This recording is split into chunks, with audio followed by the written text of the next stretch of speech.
El día de hoy vamos a hablar acerca de la oración. ¿Qué es la oración? ¿Para qué sirve? ¿Dónde la puedo emplear? ¿Qué puedo hacer? ¿Qué no puedo hacer? ¿Qué tan importante es para mí? ¿Qué tan importante es para el Señor? ¿Qué tan importante es todo esto acerca de la oración? Y vamos a ver algunos ejemplos de oración conforme la palabra de Dios. Amén. Póngase de pie conmigo y busque Lamentaciones capítulo 3. Vamos a leer el versículo 25. Dice la palabra de Dios en el nombre del Padre, del Hijo y del Espíritu Santo. Bueno es Jehová a los que en él esperan, al alma que le busca. Le decía, el tema del día de hoy es la oración. ¿Qué es la oración para usted? ¿Alguien que quiera decir algo? Hablar con Dios, ¿correcto? ¿Qué es la oración para usted? Mire, ahorita está muy de moda la inteligencia artificial y nos dice, la inteligencia artificial nos dice que la oración es un diálogo con Dios, una práctica vital para el crecimiento espiritual y una herramienta poderosa para el creyente. ¿Le creemos o no le creemos? ¿Sí le creemos? Un diálogo con Dios, una práctica vital para el crecimiento espiritual y una herramienta poderosa para el creyente. ¿Es inteligente o no es inteligente esta ¿cómo se diría? Artificial, memoria artificial. Yeah. ¿Es inteligente o no? Y además agrega, la oración no es solo una lista de peticiones, sino una conexión íntima con Dios, donde se comparten anhelos, se recibe consuelo y se fortalece la fe. ¿Y para usted, qué tan importante es la oración?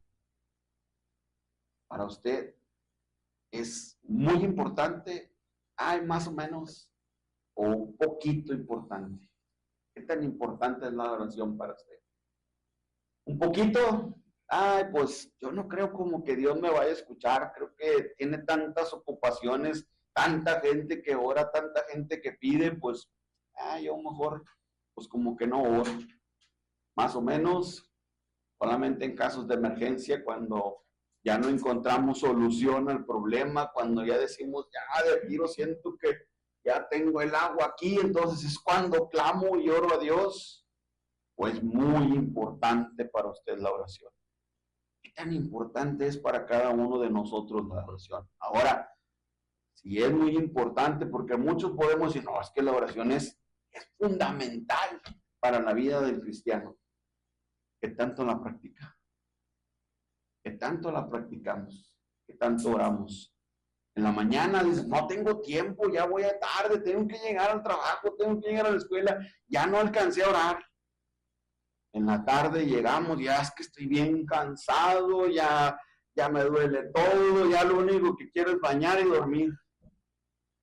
Sabemos que son cosas importantes, dice la inteligencia artificial es un diálogo con Dios, es una práctica vital y es una herramienta poderosa para el creyente, pero a veces no la llevamos tanto a la práctica. Nos olvidamos de que todo esto Dios nos lo ha dejado para tener una comunicación, una intimidad con cada uno de nosotros. Creo que si les pregunto a cada uno de ustedes si tienen algún testimonio de una oración contestada, yo creo que todos me van a decir que sí. Y si nos ponemos a contar lo que Dios nos ha respondido por medio de clamar a Él y de orar a Él, yo creo que no nos vamos de aquí en todo el día, hasta ya tarde. Porque Dios ha sido más que bueno con cada uno de nosotros. Yo así rápidamente le comparto, y creo que ya se lo he dicho, de las veces que me he quedado más sorprendido que Dios ha respondido, fue una ocasión donde estábamos en la casa de una persona compartiéndoles el evangelio y el vecino se empezó a burlar de nosotros y empezó a decirnos que era mentira, que Dios no existía y que si Dios existiera, que quería que se manifestara en ese rato para él poder creer en Dios en medio de todo este caos y de toda esta situación de decir, ¿qué hacemos? ¿Lo ignoramos? ¿Lo invitamos? ¿O qué vamos a hacer? estamos compartiendo el testimonio con unas personas y acá está otra persona diciéndoles que no crean en Dios. En medio de todo esto, yo sentí que Dios me habló y me dijo, invítalo. Si Él me quiere conocer, invítalo. Y le dije, ¿quiere venir a escuchar la palabra de Dios? Y él todavía se pasó por enfrente de su casa, dio la vuelta para brincar la barda y dijo, ¿pero qué voy a venir a escuchar si le estoy diciendo que Dios no existe y que eso no es real y que no sé qué? Y alegando todo el tiempo, y Dios me dice, pon las manos sobre él y empieza a orar. Pon las manos en él y empecé a orar. No sabía qué orar, no sabía qué pedir. En mi carne yo decía, manda un rayo, Señor, que le caiga a este hombre y que me deje seguir compartiendo en esta familia. Señor, haz que algo suceda con este hombre. En mi carne ese era mi deseo, más sin embargo lo que Dios estaba poniendo en mí, el Espíritu Santo estaba poniendo en mí, era algo muy diferente. El Espíritu Santo tocó a aquel hombre. Aquel que venía quejándose, gritando que Dios no existía, estaba de rodillas, llorando, pidiendo perdón por lo que había dicho, por lo que había hablado. Se levantó de ahí, abrazó a su esposa, abrazó a sus hijos, les pedía perdón y le decía a todo el mundo que tenía que empezar a buscar a Dios. Es sorprendente cuando clamamos a Dios, es sorprendente cómo es la forma en que Dios responde. En este mismo lugar me ha tocado ver cómo en una ocasión, y le digo que de este mismo lugar porque estábamos ya reuniéndonos aquí y esa persona ha venido a este lugar. Estábamos trabajando y me dice, necesito que me firme un permiso de salida porque me acaban de hablar que mi esposa está embarazada, pero tiene riesgo de perder al bebé y ahorita parece que se puso mala y va ya para el hospital y tengo que ir corriendo. Le dije, mira, cuando suceden esas cosas no me busques. Simplemente avisa a Recursos Humanos y retírate, no tienes por qué esperar a que yo te firme ningún permiso. Le dije, pero ya que viniste, le dije, vamos a orar. ¿Crees que Dios puede hacer algo? Dijo, sí. Y rápidamente oramos ahí. Y él se fue a ver a su esposa y después estuvo aquí. Creo que ya la niña ya entró a la primaria, por ahí yo creo ya. Algo que iba a ser un aborto, Dios había dado vida. ¿Cómo Dios responde? Justo aquí, en la casa de aquí de atrás, un niño que ya, ese no estaba embarazada la señora, ya tenía 1 año, pero le declararon un soplo en su corazón. No, le decían que no iba a llegar al primer año de vida, estaba de meses el niño. Ya va para la secundaria, hace poquito lo vi. ¿Cómo Dios responde? Tal vez a ellos se les olvide, a mí no. ¿Verdad? Cada uno de nosotros debe de guardar todas estas cosas. Cada uno de nosotros debe de guardar lo que Dios ha hecho en nuestras vidas y podamos ver qué tan importante es la oración.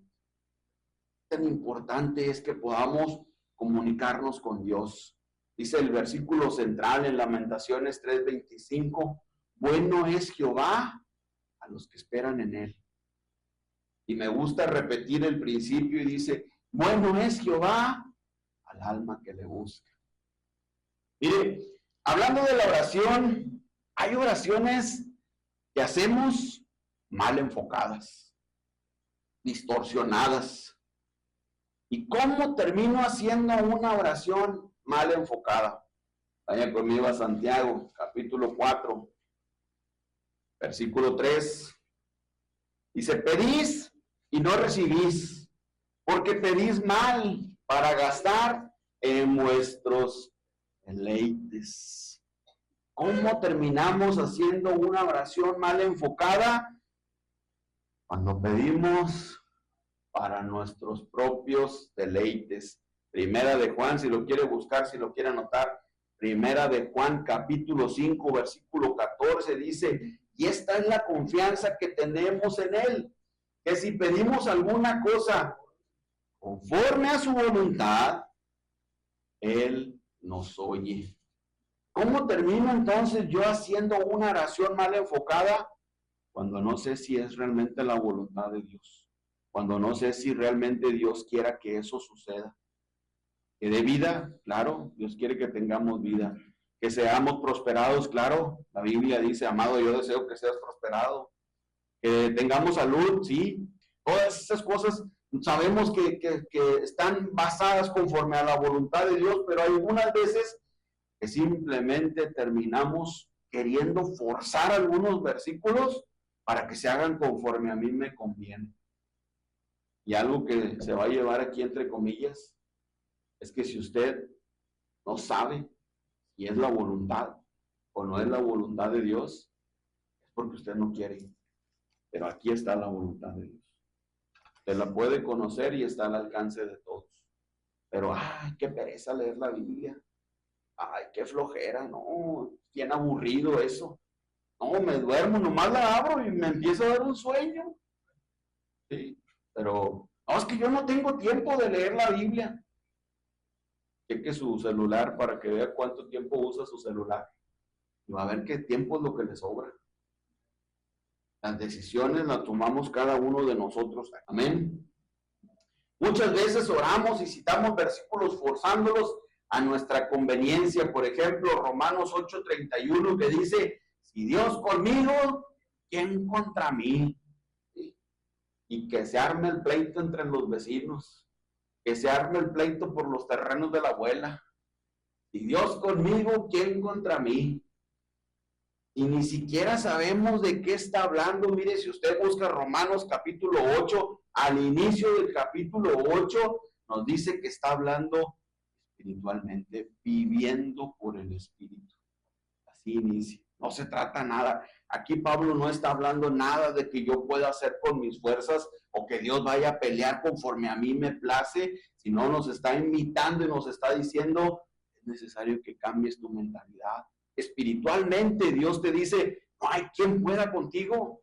Espiritualmente no hay quien te pueda hacer guerra. Mira, espiritualmente hay muchos demonios que te quieren ver en el infierno, pero dice Dios, si yo estoy contigo, no hay quien contra ti. Espiritualmente hay muchos demonios que te quieren ver caer, que te quieren ver fornicando, que te quieren ver adulterando, que te quieren ver embriagado, que te quieren ver perdido totalmente, pero te dice Dios, si yo estoy contigo, no hay quien pueda contigo. A eso se refiere el capítulo 8 del libro de Romanos. No a pelear, no a estar a unos contra otros, no a decir, ay, es que nadie puede más que yo porque Dios está conmigo. Espiritualmente sí, pero carnalmente, quién sabe. Forzamos las cosas y tratamos de que todo se acomode a nuestra conveniencia, pero en realidad nos olvidamos un poquito del contexto y de lo que está tratando de decirnos la palabra de Dios. Algunas otras veces nos sentimos cansados, nos sentimos frustrados, nos sentimos sin fuerzas. Le oramos a Dios y le decimos, Padre, tu palabra dice que todo lo puedo en Cristo que me fortalece.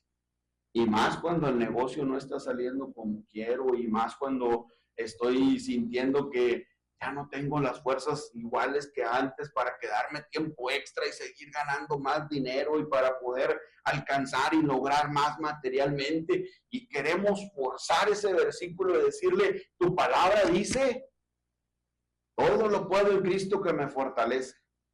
Si usted se va al capítulo 4 de Filipenses, que es donde viene esa palabra, usted se va a dar cuenta de los títulos de los que está hablando ahí. Regocijaos en el Señor, siempre es uno de ellos. En esto pensad, dice Pablo, en esto pensad. Ahí va a encontrar de lo que se está refiriendo cuando dice, todo lo puedo en Cristo que me fortalece. En el versículo del 11 al 13, dice, he pasado por necesidad, he pasado por hambre, he pasado por escasez, he tenido en abundancia, he tenido de sobra. Dice, pero no importa la situación que esté, todo lo puedo en Cristo que me fortalece. Pablo no estaba hablando de comprarse un barco del año, estaba hablando de comprar un edificio nuevo para una iglesia nueva. Muchas veces también estos versículos se usan dentro del ministerio para más finanzas, más finanzas. Pablo estaba diciendo, yo, sea cual sea la situación que esté viviendo, yo sé que yo lo puedo superar porque todo lo puedo en Cristo que me fortalece. La oración es una herramienta poderosa para el creyente, pero lamentablemente muchas veces descuidada, abandonada o mal empleada. En la Biblia encontramos muchas historias donde Dios responde y responde de una manera siempre favorable. Vaya conmigo a Primera de Samuel, capítulo 1, y encontramos la historia de Ana. Ana, casada con Elcaná, un varón, de por ahí lo encuentran en los primeros versículos de Rataim, de Sofim, están muy difíciles los nombres, pero dice que Ana era esposa del Elcaná, y Elcaná tenía dos esposas, una se llamaba Ana y la otra Penina. Penina sí podía tener hijos, pero Ana no podía tener hijos, era estéril. Y por ahí, si usted sigue leyendo, se va a dar cuenta que Ana sufría mucho con esta situación. Ella lloraba, se lamentaba, y todavía Penina se burlaba de ella, le decía, tú no puedes, yo sí puedo. Y esto traía gran amargura a Ana en su ser. Tanto que el mismo Caná dice que el Caná la consolaba y la mimaba, porque era de sus dos mujeres, a lo que yo entiendo aquí en este primer capítulo, era su favorita, era su preferida. Y cada año venían a traer ofrenda, a traer sacrificio delante de los sacerdotes, en ofrenda a Dios. Y dice que el Caná le daba una parte a Penina, una parte a sus hijos, pero una parte muy especial a Ana. Sí, porque era alguien especial para él. Y le decía, ya no llores, Ana. Mira, yo te soy mejor que tantos hijos. Pero Ana seguía sintiendo en su corazón el deseo de ser madre, el deseo de querer, de poder sentir ese anhelo, ese sueño realizarse, de poder ser madre. Sin embargo, dice que por ahí, si usted lee la historia, versículo 10, dice, ella con amargura de alma oró a Jehová y lloró abundantemente. E hizo voto diciendo, Jehová de los ejércitos, si te dignares a mirar a la aflicción de tu sierva y te acordares de mí y no te olvidares de tu sierva, sino que dieres a tu sierva un hijo varón, yo lo dedicaré a Jehová todos los días de su vida y no pasará navaja sobre su cabeza. Era tanto el deseo que Ana tenía que pactó con Dios y le dijo, si tú me das un hijo, dice, yo te lo voy a entregar.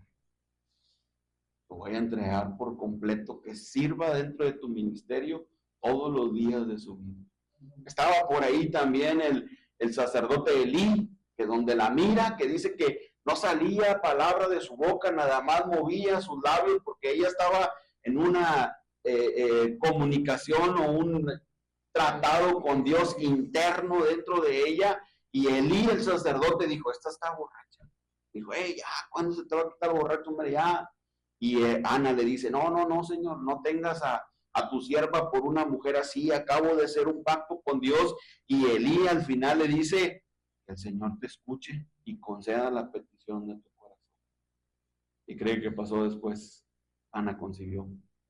Ana tuvo un hijo. Y no solamente ese hijo lo trajo al servicio, lo puso en las manos del sacerdote Elí, le dijo, aquí está, yo se lo prometí a Dios, aquí está lo que prometí, y después de ahí siguió teniendo más hijos. Dios siempre responde, Dios siempre contesta nuestras necesidades. A veces nos parece duras estas historias, pero sabemos por qué Dios lo hacía así. ¿Sabe lo que ese niño representa para el pueblo de Israel bíblicamente? Ese niño que no podía nacer, ese niño que venía de una madre estéril, ese niño que si Ana no hubiera clamado a Dios, tal vez no hubiera nacido. Ese niño fue el último juez sobre Israel. Ese niño fue profeta del pueblo de Dios y ese niño fue el que ungió a los primeros dos reyes sobre Israel, a Saúl y a David. Y quedas tú, mira, yo nomás le estaba pidiendo por esto. ¿Cuántas cosas suceden? A veces nosotros decimos, es que yo nomás le pedí a Dios esto, pero de ahí, Dios no es como nosotros. Dios no dice, sí, está bien, tú voy a arreglar eso. Dios hace las cosas mucho más grandes de lo que tenemos ni siquiera nosotros idea. ¿Se da cuenta de la importancia de la oración? ¿Se da cuenta de la importancia de tener una intimidad con Dios? No le voy a decir que no. Hay ocasiones en que parece que las oraciones nos están perjudicando en lugar de ayudarnos. Dices, ya mejor no voy a orar porque cada vez que oro siento que me va peor. ¿Cuántas semanas tenemos orando temprano en la mañana? Yo conté 4 hoy, ayer en la tarde que le estaba preguntando a mi esposa. En esas 4 semanas, haciendo memoria, la primera semana vine sordo de esta oreja y así me tocó predicar. A la siguiente semana vine sordo de esta oreja. Me andaba electrocutando. ¿Se acuerdan que les platiqué? A la siguiente semana vine sordo de las 2 orejas. Lo raro es que solamente me pasa los fines de semana. Entre semana ando muy bien. Nomás se llega el fin de semana. Ahorita traigo este oído, yo creo que a un 30%. No como antes, pero por ahí siento medio, como que me hace eco ahí la voz. Es molesto para pararse aquí y estar hablando con los oídos tapados. Todo te retumba aquí. De por sí ya es bien chillante, mi voz bien estresante, y yo aquí retumbándome, yo mismo me estreso. Y a veces decimos, ay, mejor yo creo que debemos de dejar de orar, porque en vez de estar viendo resultados, estamos siendo como que perjudicados. Trabajo no se diga, casi no ha habido trabajo. En la casa tendré problemas, tendremos muchísimos problemas. Pero mire, no se lo voy a explicar con mi vida. Vamos al capítulo 6 del libro de Daniel. Dice, pareció bien a Darío construir sobre el reino 120 satrapas que gobernasen en todo el reino, y sobre ellos 3 gobernadores, de los cuales Daniel era uno, a quienes estos satrapas diesen cuenta para que el rey no fuese perjudicado. Pero Daniel mismo era superior a estos satrapas y gobernadores, porque había en él un espíritu superior, y el rey pensó en ponerlo sobre todo el reino. Entonces los gobernadores y satrapas buscaban ocasión para acusar a Daniel en lo relacionado al reino, mas no podían hallar ocasión alguna o falta, porque él era fiel y ningún vicio ni falta fue hallado en él. Entonces dijeron aquellos hombres, no hallaremos contra este Daniel ocasión alguna para acusarle, si no le hallamos contra él en relación con la ley de su Dios. Daniel estaba como jefe sobre estas personas, sobre estos, digamos, pongámoslo así, presidentes municipales, y Daniel como gobernador. Esos presidentes municipales tenían que entregarle cuentas a Daniel. El rey Darío estaba pensando poner a Daniel sobre todas las cosas. O sea, no hay nadie más que tenga mayor autoridad. Pero estas personas empezaron a tener envidia y buscaron defectos de Daniel. ¿Dónde podemos acusarle delante del rey para que lo quite de ahí y así no tener que entregarle cuentas a nosotros? Y dijeron, no va a haber forma, no hay forma, es perfecto en todo su andar, pero ¿saben de qué? Tiene un defecto, cree mucho en su Dios. Y si usted sigue leyendo la historia, dice que estos satrapas hicieron un acuerdo y le dijeron al rey, Señor, vamos a hacer un edicto donde nadie pueda buscar a ningún otro Dios por tanto tiempo hasta que tú lo declares que eso es así, para que todos estén confiando en ti, oh Rey Altísimo. Y lo empezaban a alabar y lo empezaban a exaltar, y el rey decía, sí es cierto, deberíamos de hacer eso. Dijo, nada más que lo vas a firmar tú y lo vas a firmar otros así, para que esa ley no pueda revocarse. Si el rey decía, no, ¿saben qué? Mejor siempre no, ya no se podía revocarse, tenía que cumplir. Usted lo lee ahí más adelante, le explica por qué. Y resultó que se hizo la ley y el rey firmó y así se declaró. Pero dice el versículo 10, cuando Daniel supo que el edicto había sido firmado, entró en su casa y abiertas las ventanas de su cámara que daban hacia Jerusalén, se arrodillaba 3 veces al día y oraba y daba gracias delante de su Dios, como lo solía hacer antes. Parecía como que si oraba se iba a perjudicar, pero Daniel decía, yo no me voy a detener por eso. Yo no me voy a dejar intimidar por lo que está pasando a mi alrededor. Yo tengo que seguir teniendo esa intimidad con Dios. ¿Qué tan importante es la oración para usted? ¿Y hasta qué punto estamos dispuestos a correr riesgo o a ser intimidados por el enemigo? ¿Usted cree que al enemigo le gusta que oremos? ¿Usted cree que va a hacer algo para evitar que oremos? Hacer todo lo necesario para evitar que oremos. Tanto de su tiempo, tanto de sus fuerzas, como de su cansancio, como de luchas y pruebas que van a venir a su vida. Todo lo va a hacer para que usted no tenga esa intimidad con Dios. Así de poderosa es el arma de la oración. Él sabe que si nosotros tenemos esa intimidad con Dios, grandes cosas van a suceder. Entonces aquellos hombres se juntaron y fueron y le dijeron al rey: mira, rey, el que tú tienes de jefe no te hizo caso. Está él hablando y orando a su Dios, siendo que acabas de firmar tú un edicto que nadie podía hacer eso. Y el rey, muy amigo de Daniel, dijo: ay, no puede ser, mi amigo Daniel. Y trató, dice ahí que trató con todas sus fuerzas de librarlo del castigo. El castigo era que aquel hombre que no obedeciera a esa ley iba a ser echado al foso de los leones. Y el rey trató con todas sus fuerzas de librar a Daniel, pero no pudo. Dice el versículo 16, entonces el rey mandó y trajeron a Daniel y lo echaron en el foso de los leones. Y el rey dijo a Daniel: el Dios tuyo, a quien tú continuamente sirves, él te libre. Trajeron una piedra, pusieron un sello sobre él, que nadie podía removerla.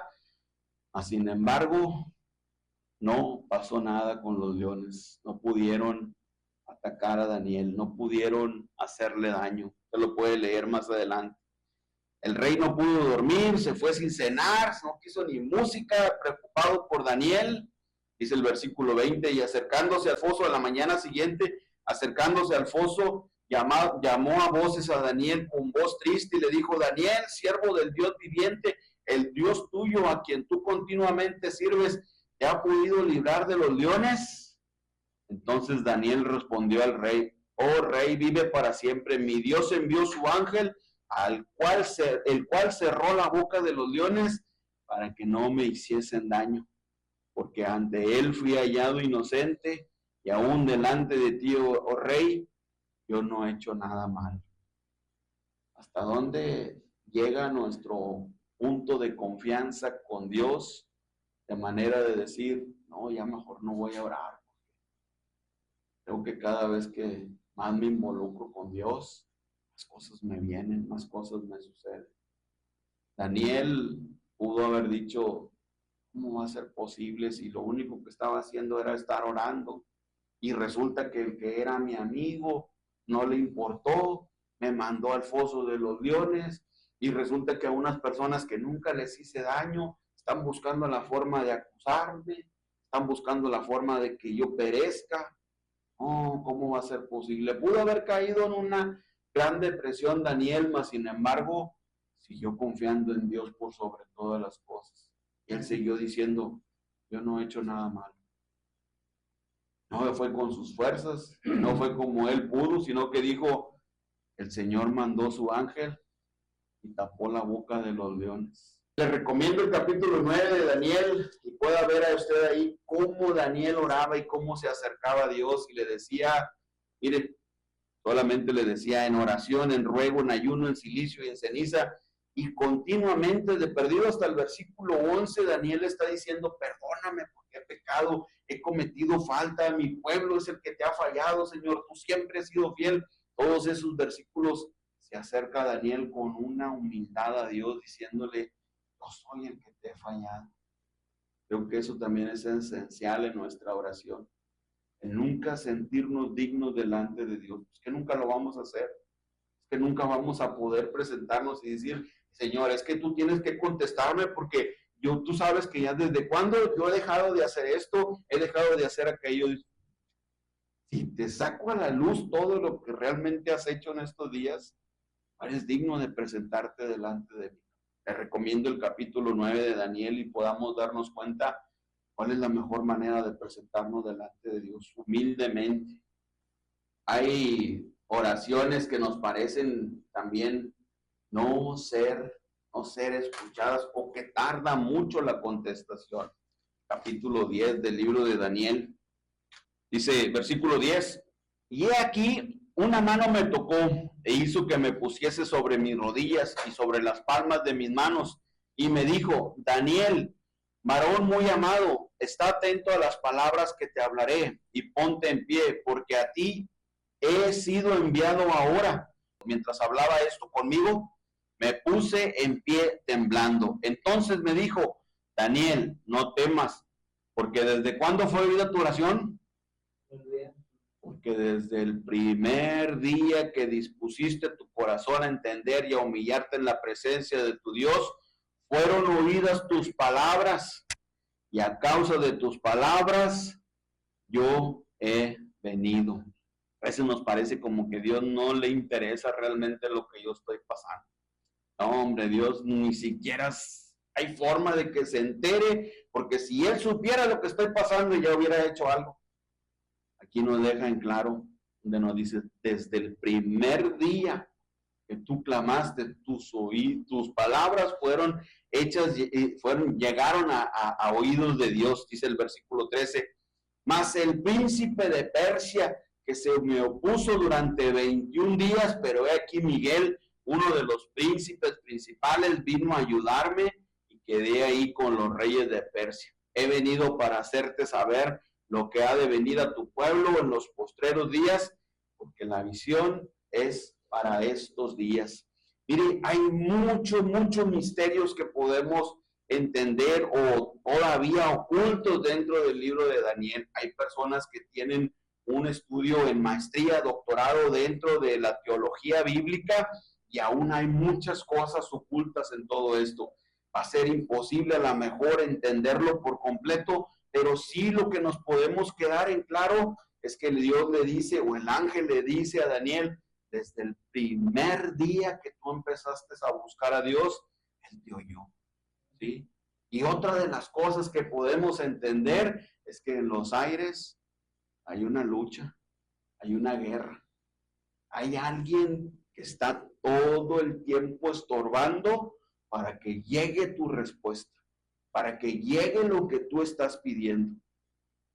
Pero nosotros a veces pedimos una vez, ay no, ya me cansé, ya no voy a pedir. Y la lucha ya está todo lo que da.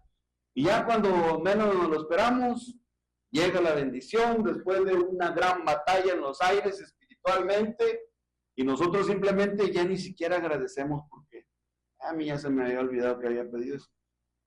Todo esto es espiritual, y si podemos entenderlo o imaginarlo un poquito más allá, yo creo que vamos a valorar más el poder que tiene la oración, el poder que tiene el humillarnos delante de Dios. Yo creo que vamos a entender un poquito más por qué están sucediendo las cosas, por qué cuando me involucro más con Dios, siento más presión, siento como que algo más me ataca más fuerte.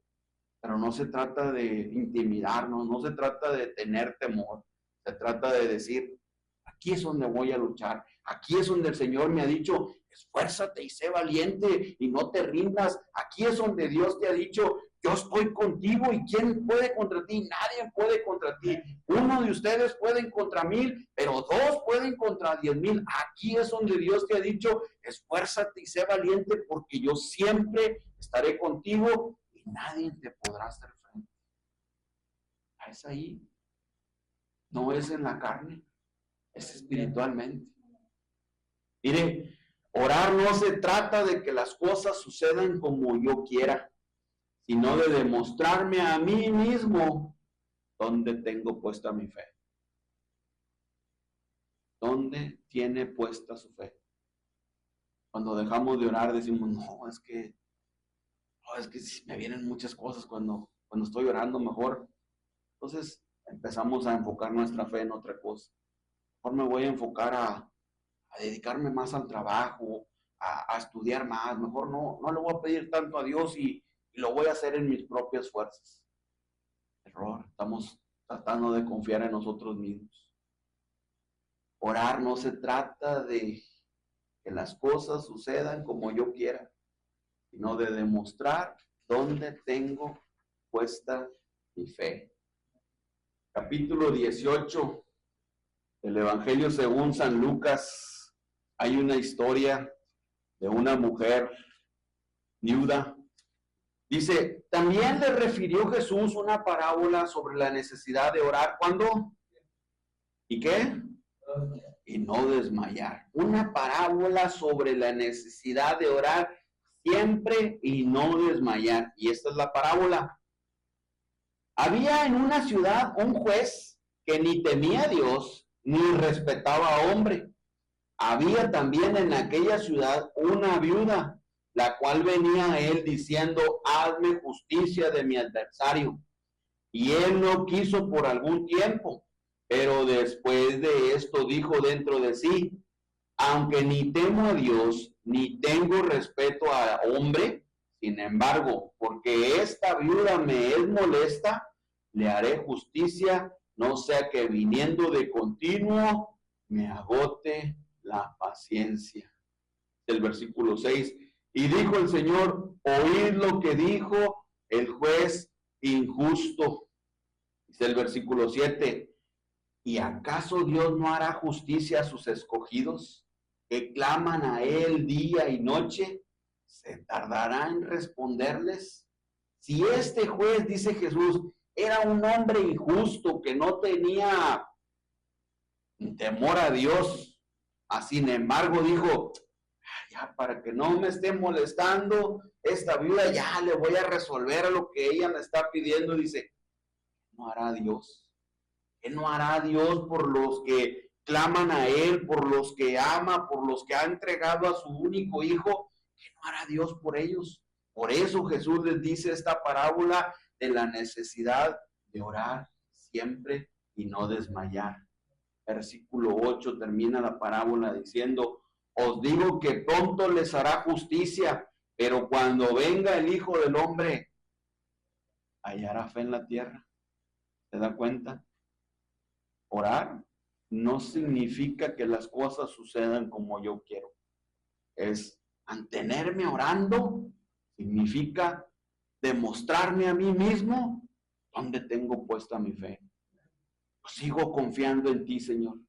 Señor, no ha llegado lo que estoy pidiendo, Señor. No ha llegado, Señor. Y yo creo que lo que ha llegado son más males que viene, Señor. Yo creo que ha venido un fuerte ataque del enemigo, Señor. Pero ¿sabes qué, Padre? No me voy a rendir. Mi fe sigue puesta en ti. Yo sigo creyendo en que tú me vas a responder. Yo sigo creyendo en que tú vas a responder a mi favor. Yo sigo creyendo que aquello que tanto estoy anhelando, aquello que tanto está pidiendo, si está conforme a tu voluntad, no lo vas a proveer, Señor. Eso dice el Señor. Pero cuando el Hijo del Hombre venga, hallará fe en la tierra. Yo creo que viéndolo desde este punto, cuando dejamos de orar por intimidarnos de cosas malas que nos suceden, como que nuestra fe la encapsulamos y decimos, mejor la guardo para más después, porque ahorita está muy difícil la situación. No hacemos que nuestra fe crezca. Mire, hay veces que, y lo dice la escritura primera de Pedro, que vamos a ser pasados por fuego. Vamos a ser pasados por fuego. Van a venir pruebas, van a venir luchas, van a venir dificultades. El caminar, el pertenecerle a Cristo no significa que hay un jardín enfrente de nosotros lleno de rosas donde todo es felicidad. Es un camino angosto, lo dice la Escritura. Es un camino difícil. El camino del mundo es fácil, es ancho, es espacioso. Cualquiera puede caminarlo. Pero si nosotros hemos escogido este camino, déjeme le digo que no es fácil. Es un camino difícil. Y a pesar de que es un camino difícil, dice, van a ser pasados por fuego. Van a ser probados, dice, pero cuando salgan de ahí, entonces van a ser más valiosos que el oro. Así es nuestra fe. Cuando nosotros nos ponemos y creemos que algo Dios va a hacer en nuestras vidas, tenemos que tomar nuestra fe y decir, por sobre todas las cosas, aunque tenga que pasar por fuego, pero cuando pase ese momento, cuando eso llegue a transcurrir, mi fe va a ser más valiosa que el oro. ¿Cuánto podemos, si recuerda usted, si Dios ha hecho un milagro, si Dios ha contestado alguna de sus oraciones, cuánto pagaría por eso? ¿Cuánto podrá pagar una persona por ser sanada de cáncer? ¿Cuánto podrá pagar una persona porque le trasplanten el corazón a su hijo? Poderlo ver crecer. ¿Se da cuenta? Que nuestra fe, después de ser pasada por el fuego, viene a ser más valiosa que el oro. Eso es lo que nos dice la Escritura. Tal vez nos parezca que entre más nos involucramos con Dios y en la oración, más pruebas vienen. Santiago capítulo 4, versículo 7, púntelo. Someteos pues a Dios, resistir al diablo y huirá de vosotros. ¿Quién es el que tiene que huir? ¿Nosotros? Y no, pues no, ya mejor, ya hay que quede.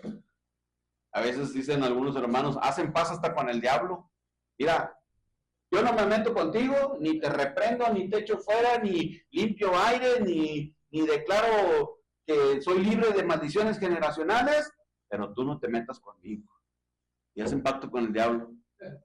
En lugar de esperar en Dios, en lugar de creerle a Dios y decir, Dios me ha dicho que tengo que declarar esto, y lo que me venga, voy a esperar y voy a soportar y voy a confiar en Él, porque Él dice en su palabra que el que tiene que huir aquí es el diablo, no yo, ni sus hijos. Eso es lo que dice la Escritura. Nos alcanzará la fe para someternos a la voluntad de Dios. No es fácil, sé que no es fácil, pero el Evangelio es para valientes. El Evangelio no es para cualquiera. Mire, el día de hoy quiero que se lleve en su corazón, quiero que se lleve en su mente la certeza de que Dios puede oír su necesidad. De eso no debe de haber duda. Dios puede oír tu necesidad. Y quiero que se lleve la convicción de que Él puede tomar el control de todo lo que esté pasando en su vida. Eso se le llama fe, convicción y certeza. Se vaya lleno de fe, de que Dios no ignora su problema, de que Dios no lo ha escuchado, Dios lo ha escuchado, Dios sabe su situación. Si la respuesta no ha llegado, hay una lucha en los aires, hay una batalla que se está librando por usted, ¿sí? Ejércitos enteros se están moviendo a su favor para que la respuesta llegue. Ejércitos enteros están peleando y están luchando y están dando todo de sí para que usted obtenga eso que está pidiendo, conforme a la voluntad de Dios. Dice el Señor, naciones enteras he entregado por amor a ti. Así es nuestro Dios. No es que Dios nos haya ignorado, no es que Dios se haya apartado de nosotros. Aún, dice la Escritura, cuando nosotros somos infieles, Él permanece fiel. El día de hoy quiero invitarle a confiar en Dios, pero de una manera como nunca antes lo ha hecho. Quiero invitarle a que se concentre en buscar su voluntad y espere ver las añadiduras. Muchas veces queremos ver las añadiduras. Ay, Señor, si tú me dieras esto, si tú me dieras lo otro. El día de hoy lo voy a invitar a que se concentre en buscar la voluntad de Dios y espere las añadiduras.